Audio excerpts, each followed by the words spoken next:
Hi everyone, I'm Julie Allball, host of Wedding Market Live, and today we have a great show in store for you today. We're going to talk about the Wedding MBA, the convention that can transform your wedding business. And we're going to have guests today, Clint Hufft, as well as Berg, who have been veterans of the conference for several years. And my first guest will be Clint Hufft. Hey Clint, welcome to the show. Well, howdy doody. How's everything? Everything is marvelous. So why don't you kind of share with us what really the Wedding MBA is? Well, it's unlike anything else in the wedding business. That's my observation. There are some associations that will have a national conference, and they get really excited if they get close to 300 attendees. But last October at the Wedding MBA in Las Vegas, we had over 3,500 attendees, 70 sessions. And I think that if someone is serious about growing their wedding business, quite honestly, I think it's something that every small business owner could attend and get a ton out of, whether they're in the wedding business or not, because the content is that rich and that relevant, valid to today's market. Because the sessions are broken down into three basic categories. There's how to run your business, how to market your business, and then the psychology behind your business. And all three of those are intertwined. And I also love that there's so much to choose from.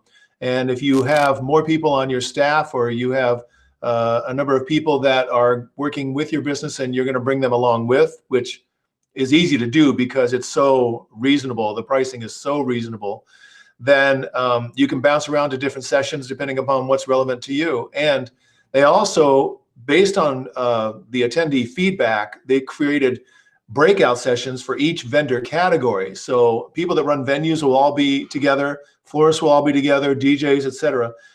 And for one whole day, and they'll deal with the issues that are relevant to their vendor category.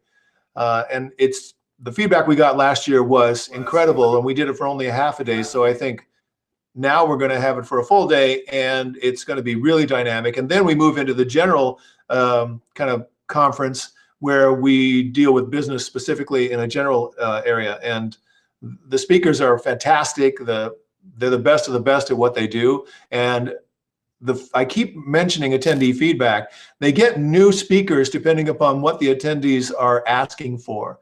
And if somebody doesn't resonate that well with the attendees, then they probably won't be back.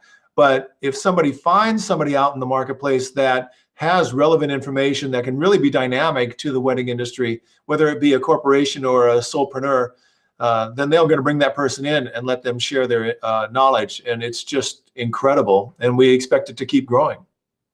I was talking with Shannon the other day, and she was talking about how I think it was 4 classes to 8 for the specialties.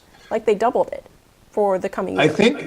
I think they've been doubling it every year. I mean, because they had about 8 different categories in 2016, but I think that I'm a little not sure if they're going to expand the categories or they've just expanded the amount of time that the categories are going to be in their breakout sessions. Either way, it's growing, and it's all based on attendee feedback.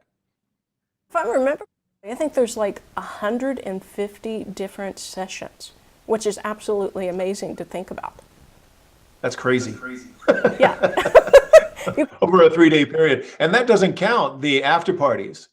A Wedding Wire comes in and they do a big after party. The Knot comes in and they do a big after party. There's happy hours at the convention site. But those 2 parties are also, off site, and you're in Las Vegas. So it's not like you're not going to be bored. That's really the issue. Uh-huh.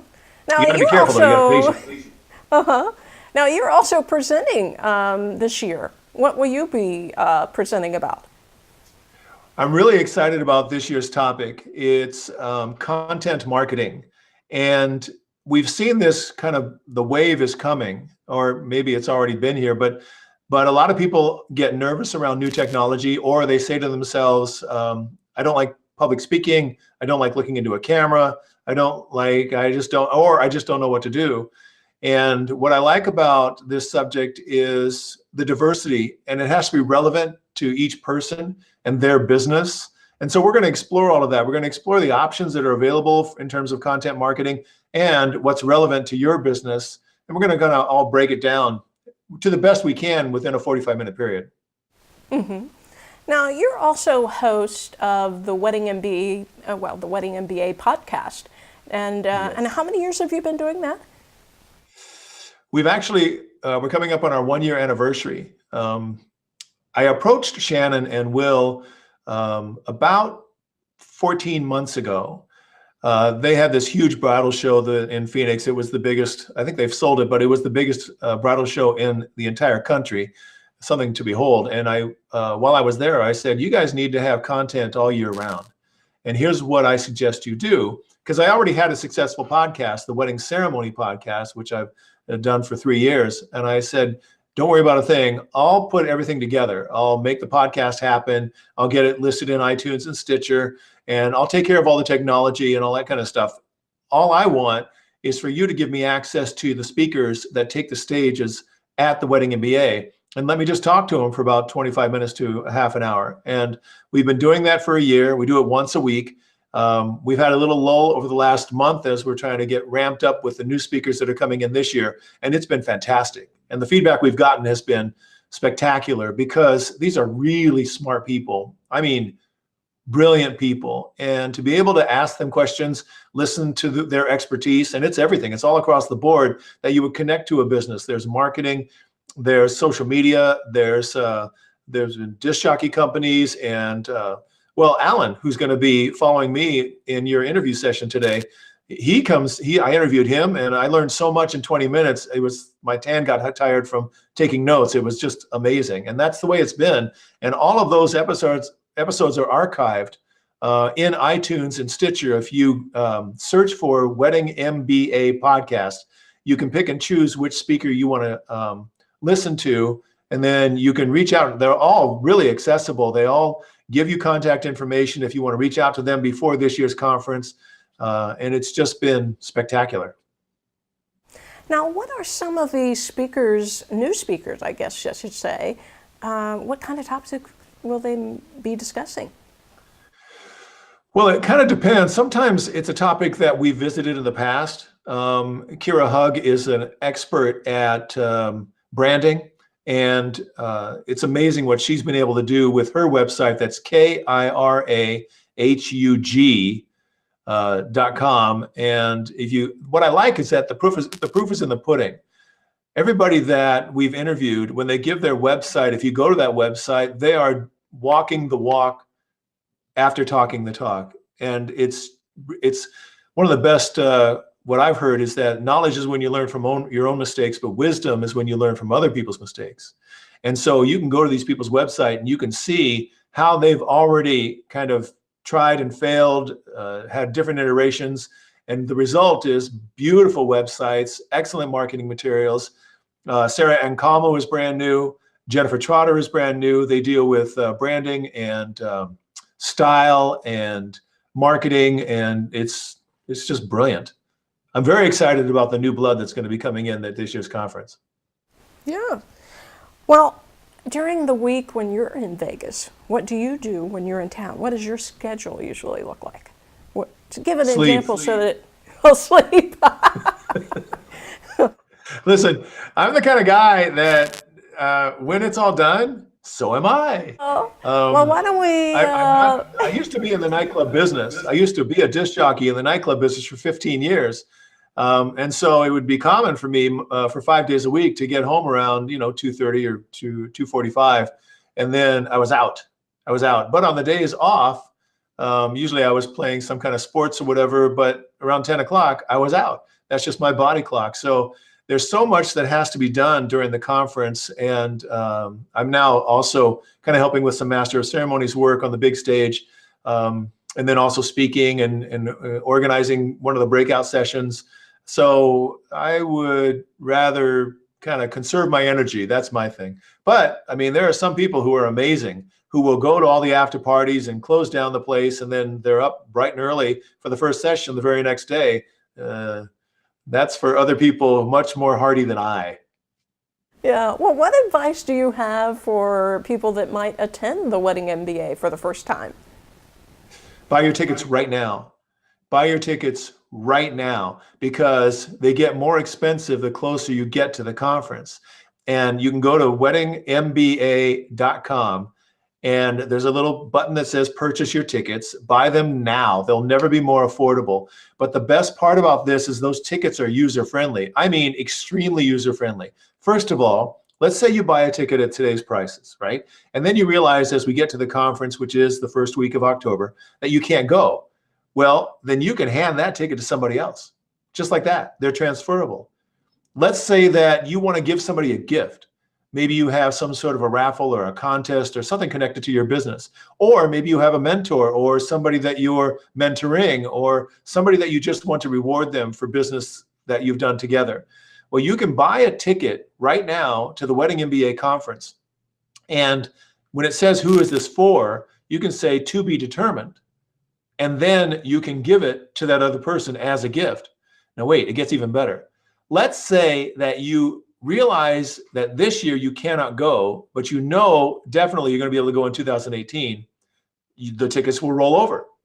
That's right. You can hold on to the one for this year. You can use it for next year. No problem. But here's the best deal.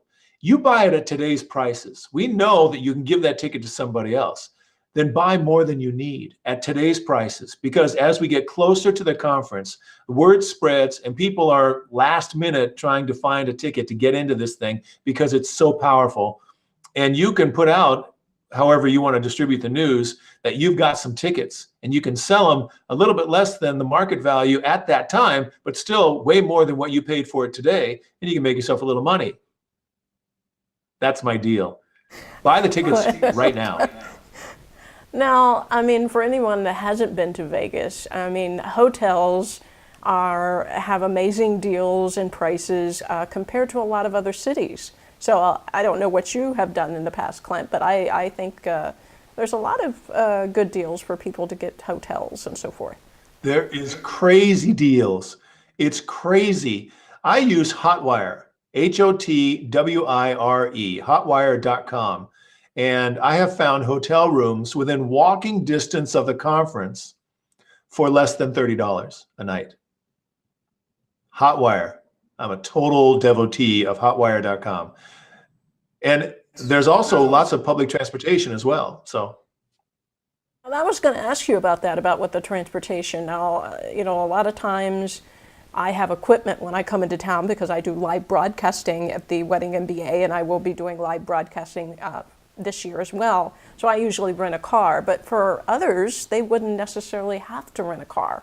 You could get a taxi, and I guess in some cases they even have, I guess, a shuttle that goes to and from several different hotels and to the convention center.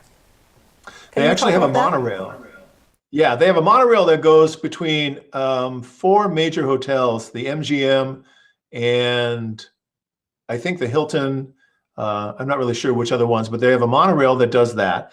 They also have, I mean, cab services everywhere in Las Vegas. And I'm not sure if Uber and Lyft have been authorized to do their thing in Las Vegas. So you can check that out. If you do get a car, if you're close enough to the Southern California area and you drive in, parking at the convention center is $10 a day. So it just kind of depends on what's going to work best for you. But really, there's no excuse. I mean, you can get hotel rooms incredibly inexpensive, especially if you want to share a room. And then now you also have to factor in there's going to be a resort fee, but still it's so much cheaper than almost any place else that you're going to have a conference like of this magnitude. And then you'll be able to get wherever you need to get. And there's tons of people that really want to help each other. So there's lots of ride sharing and taxi sharing, and yeah, you'll be able to get from wherever you're staying to the convention center. And then once you're there all day. Oh yeah, definitely. Now we talk about the specialties, but I don't think we actually maybe name some of the specialties that, you know, the breakouts. Can we talk about that a little bit? Well, I think it's every major category in the wedding industry. So I know there's venues. I'm going to be helping with venues this year. There's officiants, there's photographers, there's entertainment, mostly disc jockeys, I think, but entertainment, florists, designers. And that's interesting because designers, I think, might be different than planners. Obviously, planners are a huge segment. Caterers. Yeah, almost every major category you can think of. And again, you can go to the website and you can see where all the breakout sessions are. And the other thing I like about it is that they'll list, now they're still filling some slots for the seminars, for the sessions. And so sometimes you'll see who the speaker is. Sometimes you'll just see the title and what the explanation of the session is supposed to be. And as we get closer, that will all kind of maybe stay the same. Maybe it'll change just a little bit. But you'll also be able to see the three categories because there's knowledge and there's design and technology. And you'll be able to kind of go to the category that you're most interested in and see what the subject is and who's teaching it. And then they'll also list all the breakout sessions in terms of the specialty groups. Now, why don't you tell our audience what you do in the wedding industry? I know we've talked about the wedding MBA, but I know you have some neat experiences that you could share with our audiences as well. Well, I'm an officiant. I'm a non-denominational officiant based in Southern California, and I've been doing that for about 21 years, and it is the best job I've ever had in my life.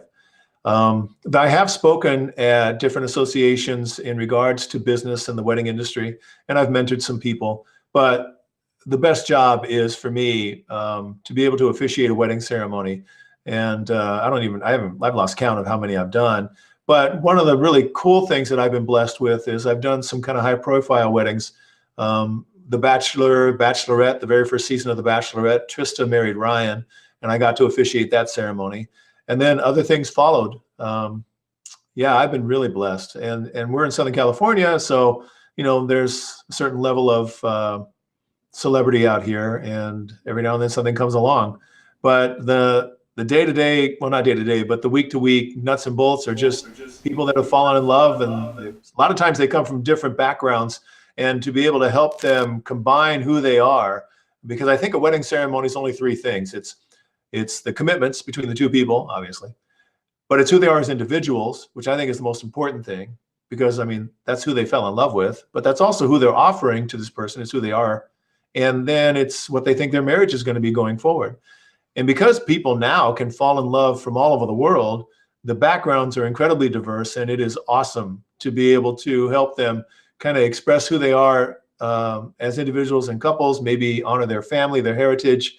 And I've never done the same ceremony twice, and it is just a blessing all the way through. Yeah. Now, I've had so many guests on the Wedding Market Chats and other things that we've done and talking about reality TV. What was your impression of doing a real wedding on television? Was there a lot of producers saying, do this, or was it really all live? I'm assuming it was all live, but sometimes they could stage some things. But I want your opinion on this. Exactly. Well, it depends on the show, because every show has its own criteria. And I've been lucky. I've been in entertainment my whole life. And so when a producer comes to me and says, we're going to have a wedding, the questions I ask are, tell me what you need. Tell me what this wedding is going to be. Because the Bachelorette wedding with Trista and Ryan, they just shot the whole thing. The ceremony actually, so it was a 2-hour show. And the first hour probably was all the prep and all the interviews and all that kind of stuff before the ceremony. And then they did the ceremony, which lasted about 15, 20 minutes. And then the last maybe 10 minutes of the show was the reception. So they took the entire ceremony because I guess as far as the producer was concerned, Mike Fleiss, the executive producer, he thought that was the most emotionally powerful part of the wedding, and he wanted to make sure that we saw it in its entirety. Now, there have been other times where I did a wedding for Master Chef. They had a couple, and the competition amongst the chefs was to provide food for a wedding reception. So they had somebody on staff that just coincidentally enough was going to get married. So when I talked to the producer, I said, are you going to shoot show the entire ceremony, or are you going to take just kind of like excerpts of it so you can kind of set the stage for the food competition? And they said, we're going to do the second thing you said. And I said, okay, great. So I can just do the whole ceremony and you'll take whatever you want. And they said, yeah, which is fantastic, because then I got to go to the couple and they had a real wedding. It wasn't a TV show. It was their wedding. And we went through the entire process that I go through with every couple, and they had a real wedding. Now, there was another show that's a daily show on the Hallmark Channel, and it's called Friends and Family. And it's a Monday through Friday, I think 2 hours, maybe 3 hour show in the afternoon. And it's exactly what it says. It's about friends and family. And so they had a wedding contest. And when I talked to the producers about that, they had like a 7-minute window where they had to do because it's a live show, they had to do the ceremony within this one segment between commercials where the couple had to get married. So once I know what my parameters are, then I was able to go to the couple and we kind of cut to the chase and got to the bare bones essence of the ceremony, which would be, I do the vows between the two of them, the ring exchange, and then just kind of set the table at the beginning and then wrap it up at the end with the kiss. And we fit it into that slot. So, it just depends. Everyone has its own unique kind of thing. There was one series that I did called Hitched or Ditched, and those were the same producers that did the Bachelorette wedding. And it only ran 6 episodes, and they would find couples that had been engaged for a long time. And then the couples didn't realize what was going on, but then there'd be a knock on their door and they'd say, hey, you sent in an application for this thing. Well, actually what it really is we know that you've been engaged for a long time. We're kind of curious why you haven't gotten married. And they would give them an invitation to their own wedding in 1 week. And so then the show would interview all of their friends and their family and that kind of stuff. Now, when it came to me, it was for real. I mean, that's reality TV. So I had nothing to do with whatever went on in terms of those interviews and all that kind of stuff. Because the truth is that they're always looking for some sort of conflict. But when it came to the ceremony, they had to put on the clothes. Contractually, they were bound to put on the clothes and walk up to me. And then I just asked them, do you really want to marry this person? And of the 6 episodes, which means 6 different couples, 4 of them got married for real. We had marriage licenses and everything. And it was all over the country. We were in Boston, New Jersey, North Carolina twice, San Diego, and Chicago. And 2 of the couples didn't get married, and quite honestly, they shouldn't have gotten married. So the framework of that had to fit, again, within a particular time frame, but it also had a certain structure that needed emotional impact. But once we got to the point where they decided that they were going to get married, then the vows and the rings and everything I could do to make it personal to the 2 of them. And I just had to have that ready in case they said yes. And then we went forward with it. So every TV show has its own kind of parameters, and you just have to be willing to bounce with whatever's needed. Unfortunately, I had enough television background where, I understand that flow and that need. Yeah, it's amazing how different some of the reality TV shows, the focus can be. Have you ever turned down a TV segment? Because what I'm hearing in the industry is sometimes they might see a show that might be negative, and so they turn down some, because, reality TV, sometimes it's not real. So I hear that a lot, actually. I'm really fortunate. Nothing that I've had to turn down has come to me. There hasn't been anything that's been sensationalized. I don't know where that filter lies. I don't know why I'm not getting those, but I'm thankful. I do have my own kind of interrogation process. When they came to me with Hitched or Ditched, I asked a lot of questions and I said, let me get this straight. This isn't a pretend thing. This isn't a dramatic thing. This isn't any of that kind of stuff. This is for real, right? And they said, yeah. And I said, and you don't need me to play any part in whatever happens until they walk up the aisle, right?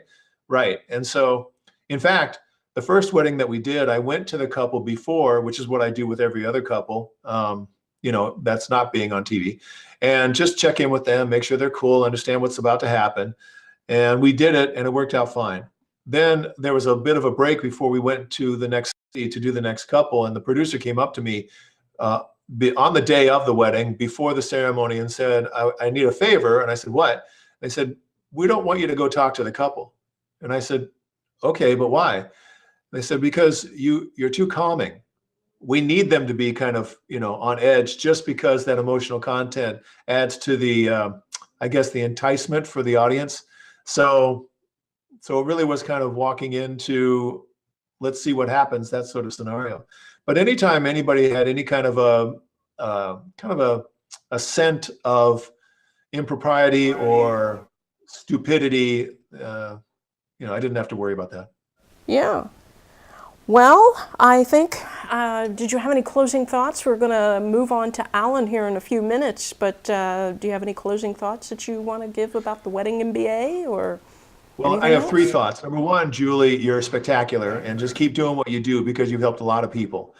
That's number one. Number two, Alan is brilliant. So what you're about to experience, I certainly hope that you have something to write with and something to write on, because you're going to get a ton of wisdom. Ask him to tell you about the question mark in the email, or I forget what he calls it, but he'll know what I'm talking about.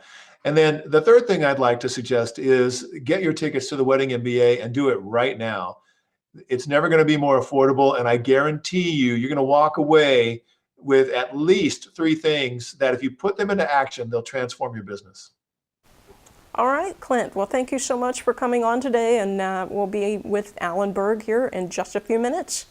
But we have some things coming up. Thank you, Clint. We do have some upcoming items for the Wedding Market Live. We will have a live broadcast in Memphis, Tennessee in about a week. So you will have to look at our broadcast. It will be on Wednesday, April 12th, 10 a.m. Pacific, 1 p.m. Eastern Time. And you can view that broadcast on Facebook, on the Wedding Market Facebook page, or you can type in weddingmarketlive.com to join our live broadcast on WedTech Trends live from Memphis. So check that out here in about another week. And we have Alan with us. Hi, Alan. How are you? Great. How you doing, Julie? Hey, I'm doing great. I'm so glad that you were able to come on today. Yeah, me too. It's a beautiful day finally here. Oh, yeah. Well, one thing I was going to say, I mean, we were talking a little bit earlier about different things, and I did not have any idea that you have been with the Wedding MBA since the very beginning. And yeah, it's 10, 11 years now. I think I'm the only one who has spoken at every single one they've ever had. Wow, that's just amazing. Now, it started off in different cities in the beginning before you officially moved to Las Vegas.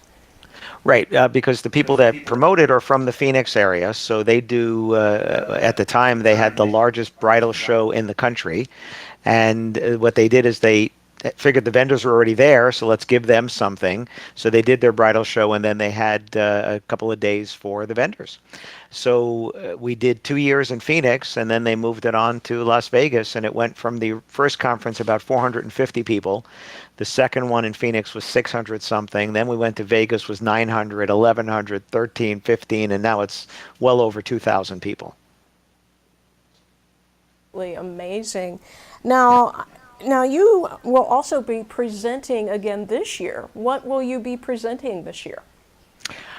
So I always talk about sales, marketing. I mean, those are my overall topics. But last year, we did, on the first day, if you remember, we did these kind of looser sessions that were a Q&A where people there was no presentation. I had no slides. People came in and they gave us a different topic in different rooms.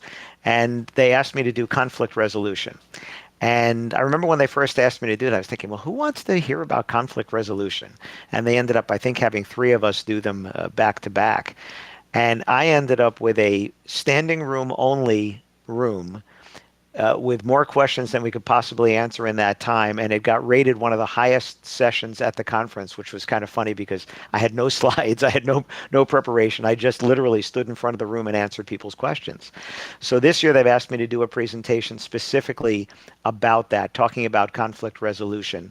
And it's a hot topic because whether it's a bad review or whether it's something that happens at an event, or whether it's during the sales process, we need to handle that. And coincidentally, this morning at 8:30, my phone rang, and it was a wedding professional up in New England that has heard me speak a few times, and he got his first bad review. And what did he do? Call Alan. Yeah, it happens a lot because I speak about reviews a lot, so it happened a lot. And of course, I looked at the review and we had a conversation about it. My first question is always, how much of this is true?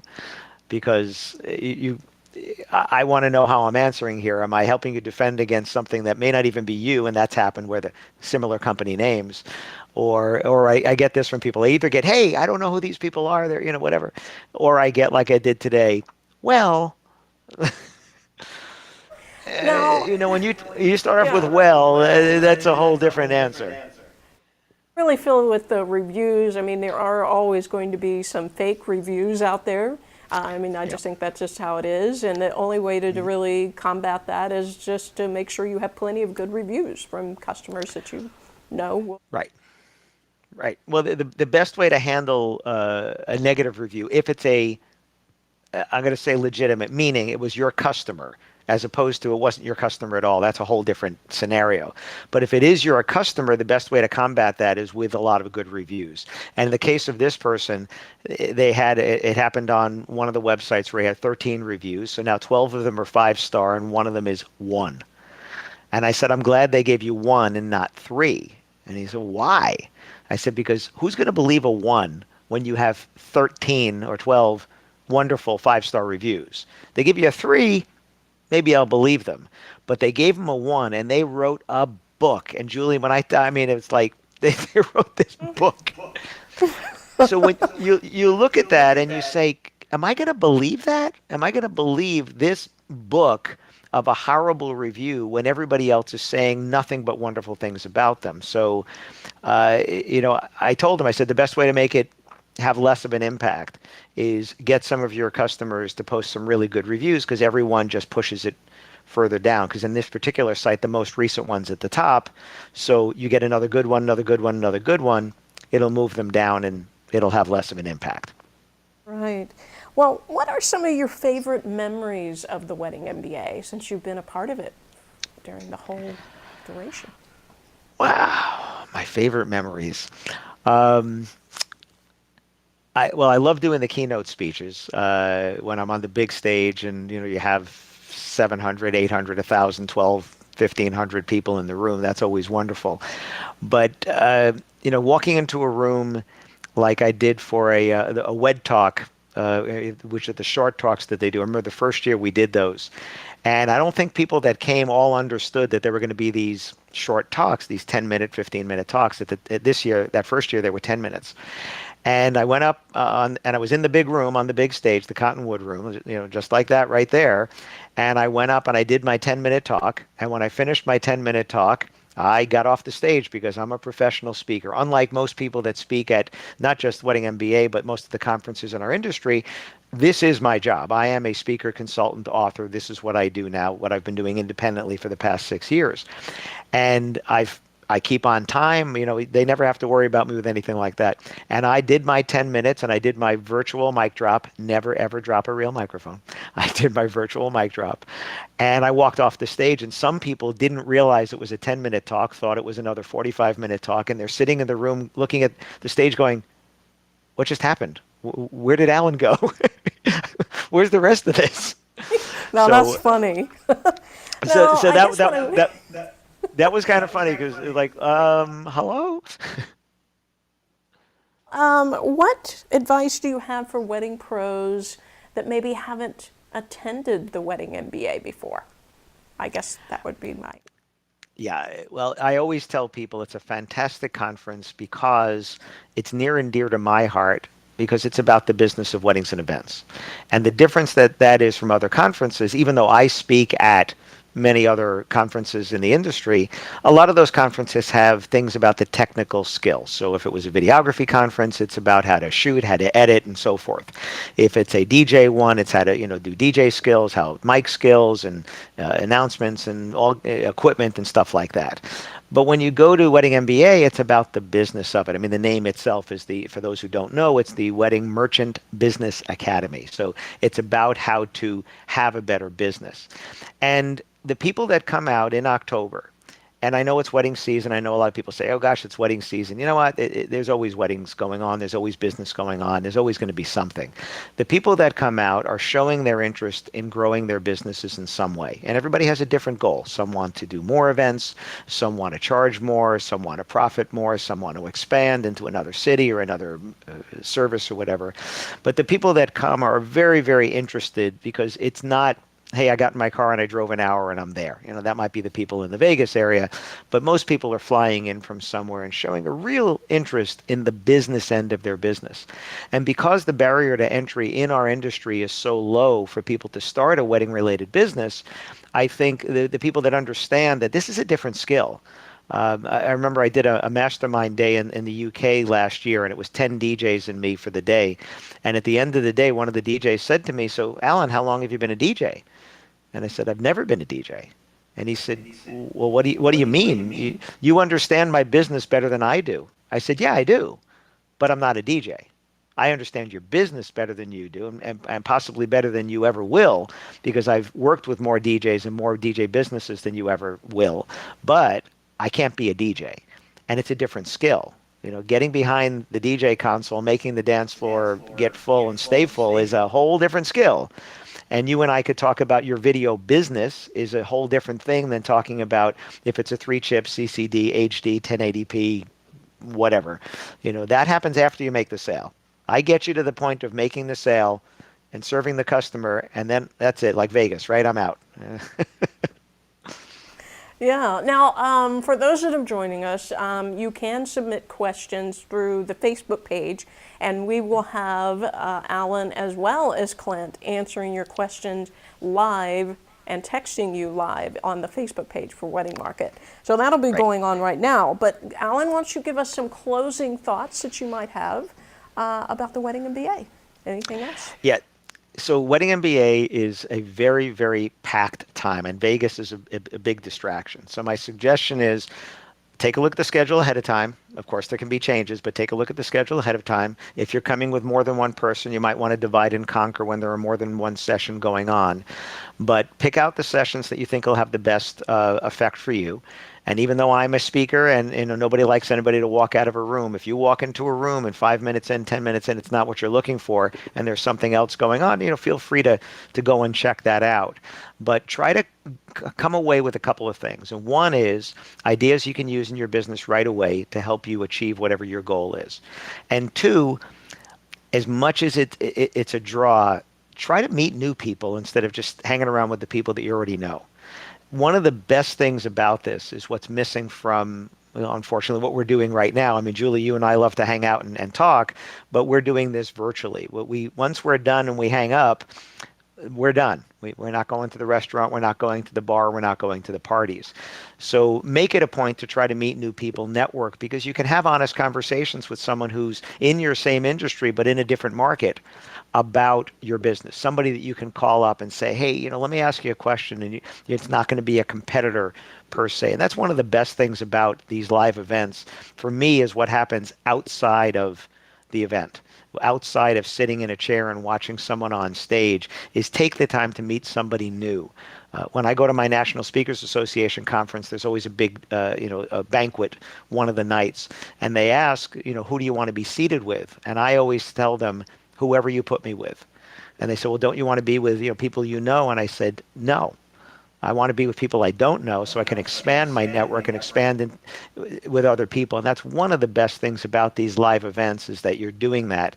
So come up with ideas you can use right away. Definitely check out the trade show. There are some great tools there, great people there to meet. Yes, I'll be there too with my books, of course, but you want to just see what's out there, because take the time to do that. And try not to let the distractions of the casinos and the neon lights and stuff take you away from your mission, which is you want to come away with a positive return on your investment, and that's going to be done in the sessions and with the people that you're going to meet. Yes, it's definitely a great conference if you've never attended. And thank you so much, Alan, for coming on today to talk about the Wedding MBA. And I will be seeing you, I'm sure, in October. So I look forward to Absolutely. that. And we hope that all of you will register. Get your tickets now at weddingmba.com right now. So I hope to see all of you at the Wedding MBA in October. But that's it for now. We'll see you next time. Bye-bye. Bye-bye.